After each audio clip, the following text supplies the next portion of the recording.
Good morning. Welcome to WordCamp Santa Clarita 2021. My name is Scott Buscemi. I'm one of the organizers this year. I've been working with WordPress for the past 15 years, and I'm really looking forward to seeing all the sessions we have this weekend. I'll try to catch many of them live, but I'll definitely be checking them out later at WordPress TV as well. You're listening to the 10 a.m. talk with Scott Buscemi at the Revolution track. So please add your questions in the Slack channel, and he is also in the YouTube channel right now too, and he's going to catch some of your answers right there. Now, Scott Buscemi is an e-commerce consultant and developer based in Los Angeles. Yay, Los Angeles, local boy. Since version 2.9 of WordPress in 2010, Scott has been helping clients bring their ideas to reality through product management consulting and WordPress and WooCommerce programming. And that brings us to our session, Getting Cozy with WooCommerce Subscriptions. Hello and welcome to Getting Cozy with WooCommerce Subscriptions. If you're thinking about developing a website on top of WooCommerce Subscriptions, or you already have a store with the platform, this talk is for you. I've been building WooCommerce Subscription stores for a couple years now and learned a lot about the quirks of the platform and some recommendations that I can make about how to easily develop new features on top of WooCommerce Subscriptions. So let's dig right in. To introduce myself, my name is Scott Buscemi. I am the lead web strategist at Lumen Foundry, and I'm a full stack developer, primarily focused on WooCommerce these days. Now, to dig into this, I want to make sure that we have the right audience. So by a show of hands, let's just see. Oh, that's right. Okay, it's a virtual event. Got it. The one thing I'll say is just to make sure that you are comfortable with the idea of adding actions, right? Are you a developer in any sort of level? If so, you're in the right place. So let's talk about the plan for today. We're going to talk a little bit about a recommended development environment. We're going to talk about quirks and recommendations that I have for developing on the platform, how to monitor your site once you launch it, and then potentially, if you're interested in creating a SaaS site on top of WooCommerce Subscriptions, what kind of things you can look out for, what kind of customizations you can make to make it so that it's best suited for your site. So let's talk about why you would want to customize WooCommerce Subscriptions. Now, the platform itself is already quite customizable. It already has a lot of features, a lot of extensions that you can purchase on top of it.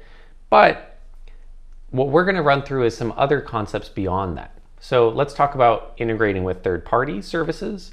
So if there's an API service that maybe you're notifying when somebody makes a purchase or somebody renews or somebody cancels, you want to send it over to another platform.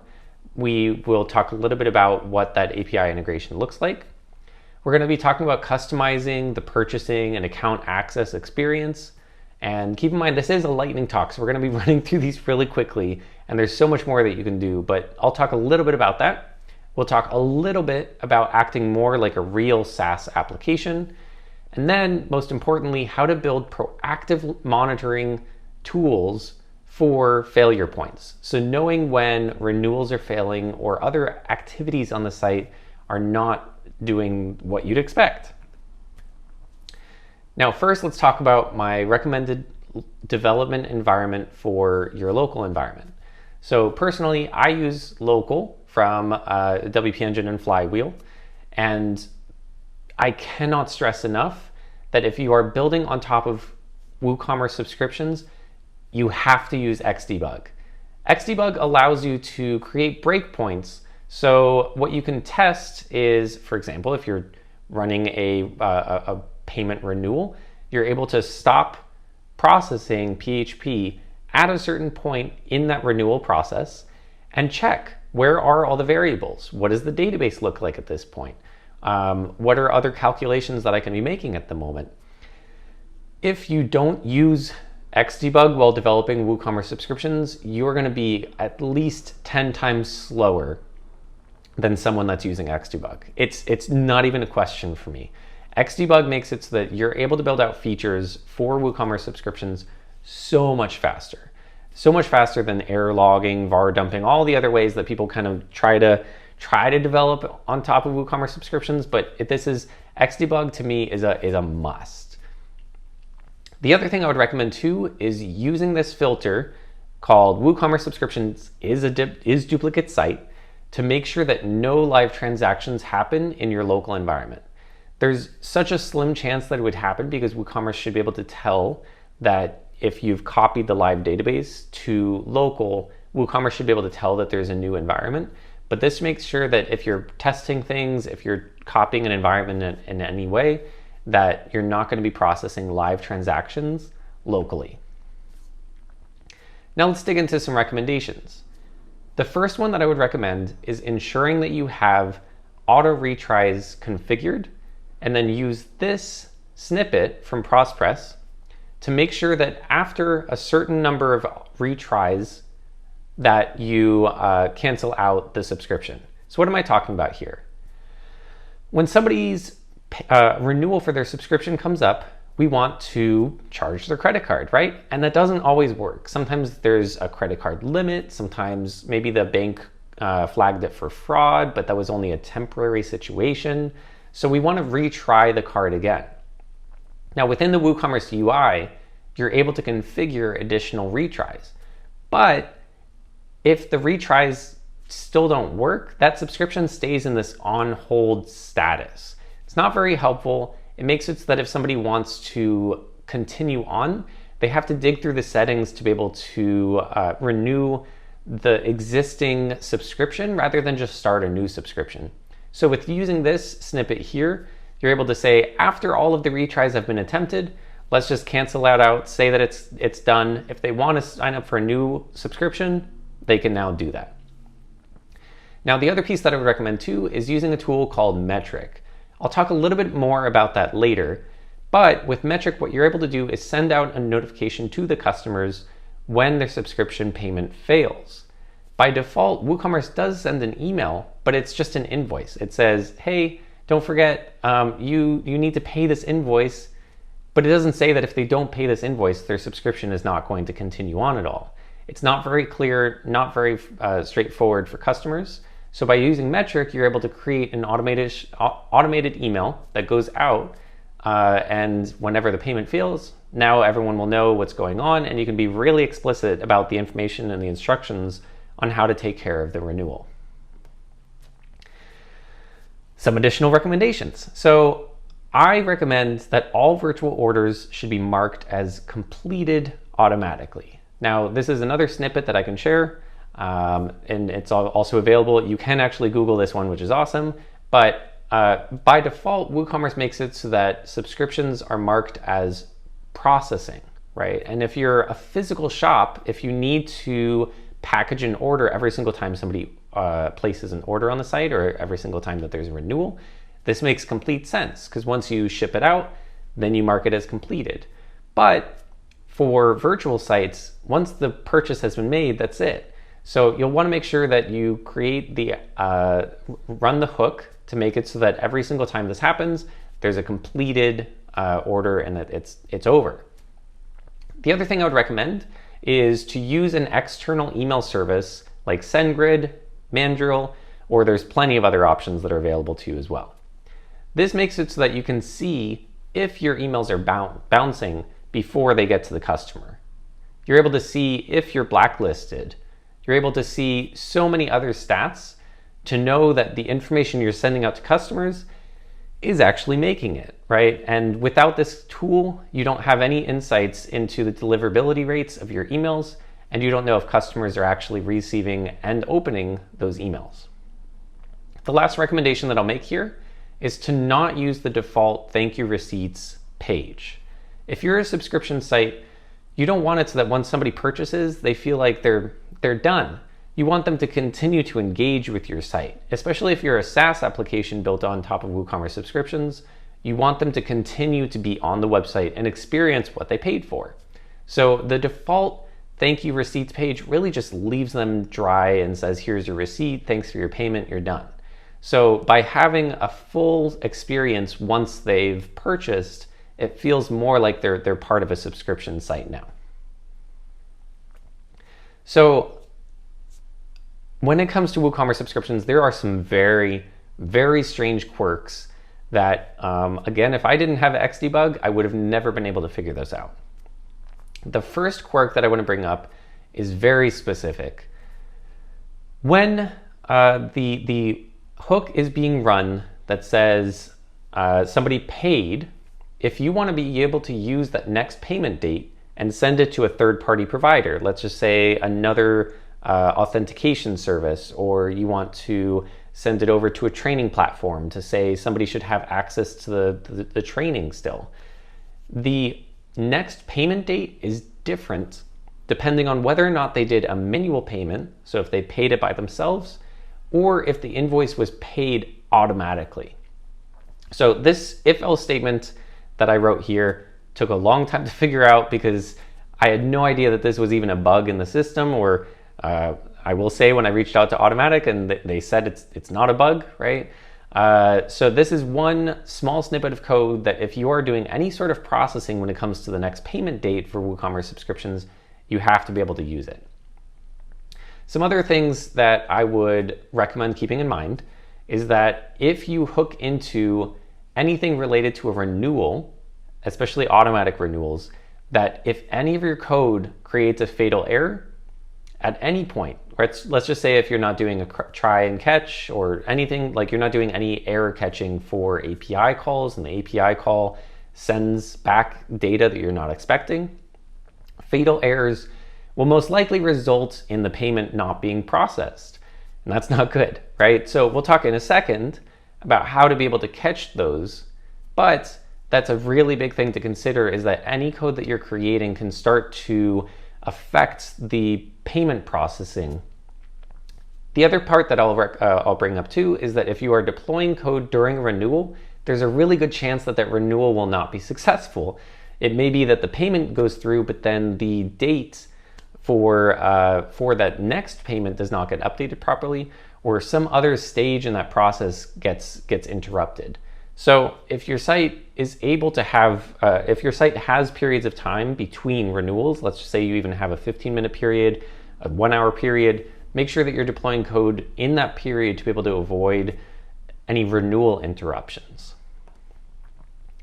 So let's talk about monitoring. After you deployed your site, you want to be able to know, are customers having issues with the checkout system? Are there any APIs that we're hitting that are giving us results that we're not expecting? Or are there any other fatal errors that are happening on the website? This tool called Bugsnag, I cannot recommend enough. Bugsnag, they have a WordPress plugin that's available, and they have a free tier that's amazing. It covers all your bases, and it makes it so that any API or any fatal errors that happen on the website, you're able to know about immediately, and then you can go through and integrate it with your custom WordPress code and catch your own errors. You can set your own errors to trigger in whatever case you'd like. So as an example here, this was a third party that we were integrating with that was giving anywhere from 5 to 10 errors every single day. And every single error meant that a customer was having a bad experience because they were not getting the access that they expected from the other third parties when they purchased from the store. Now, if I did not have Bugsnag, I would have zero idea about when the API was failing and when it was not failing, because it was very sporadic. So with Bugsnag enabled, I was able to see exactly which customers were having the problems, because you're able to go through and see the user ID, you're able to see what time it happened, what form they were on, what page they were on. All the other details are being caught immediately. And I was able to use this information with the third-party API provider to resolve this issue eventually. So they were able to find out exactly when it was happening, why it was happening, and then push out a fix for it. So instead of having these 5 to 10 errors every single day, then their issues were fully resolved for everyone. It was amazing. Now let's talking about getting sassy. So if you want to build WooCommerce subscriptions on top, or if you want to build a SaaS on top of WooCommerce subscriptions, there are some customizations that I recommend. First, is being really clear with customers that their billing email address for their subscription is not the same exact thing as their user email address. So if somebody changes their login, it does not automatically change their billing email address. So it won't continue to send them notifications to that new email. As well, if they update their billing email address within the subscription, that does not change their login. We put a notice on the billing email subscription form to let people know that if they change it there, it's not going to change their user login email address. And that has alleviated a lot of the concerns that people have and a lot of the confusion that's been created before. Now, the other 2 points that I want to talk about are related to the MailChimp WooCommerce integration. By default, when you set up that extension, what happens is all of the user email address are then imported into MailChimp. But if somebody changes their email address in the future, then MailChimp has no idea about this new email address. So that means you're losing over time if people are changing providers. If, for example, you work with a lot of B2B customers, maybe somebody is moving companies, they're a freelancer that used to work with one company and moved. All those situations, you're losing the email addresses. So we were able to actually build a system to make it so that when someone changes their email address within WordPress, we sent that information over to MailChimp to let them know that that user now has a new email address. It's not something that's built in by default, but that's a perfect example of something that as a user of a SaaS application, you would expect those kind of changes, that if you change your email, then the emails that they send you are going to go to the new email address. But by default, WooCommerce and MailChimp don't have that sort of discussion. The other piece that I'll talk about too is that by default, there's no interface within WooCommerce or the account details page to make it so that customers can change their email preferences. This means if customers want to be able to enable or disable emails from the website, there's no option for them to do that.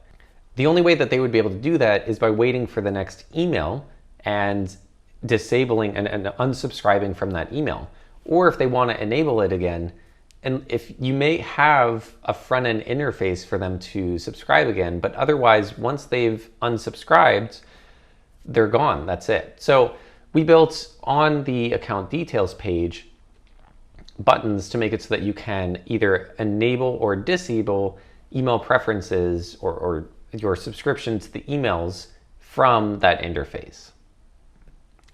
Now, one last mention, I promised this before, is a shout out to Metric. Their founding team is amazing, their support team is amazing, and this tool makes it so that you have such great insights into the stats related to your site. So, for example, if you're running a WooCommerce subscription site and you want to be able to know the churn rate of your site per cohort, so maybe every single month over time, has your churn rate improved over time or has it gotten worse over time? Metric gives you those insights and makes it so easy to know the progress that you're making with your marketing, the progress that you're making with all of the other efforts that you're making on your site. 2, you can make it so that you can also make it so that you can also configure automatic emails that go out depending on the interactions that a customer has with your site. So for example, you could make it so that after 3 renewals that it sends a specific email to the customer automatically without you having to configure anything or do any manual work. It's an amazing tool, and I definitely would recommend checking out Metric. Thank you for joining me for Getting Cozy with WooCommerce Subscriptions. You can always reach out to me and I'm happy to chat about any WooCommerce Subscriptions project. I'm available by email, scott.buscemi@lumenfoundry.com, or you can always find me on the WordPress or the WooCommerce Slack channels, and I'll see you around.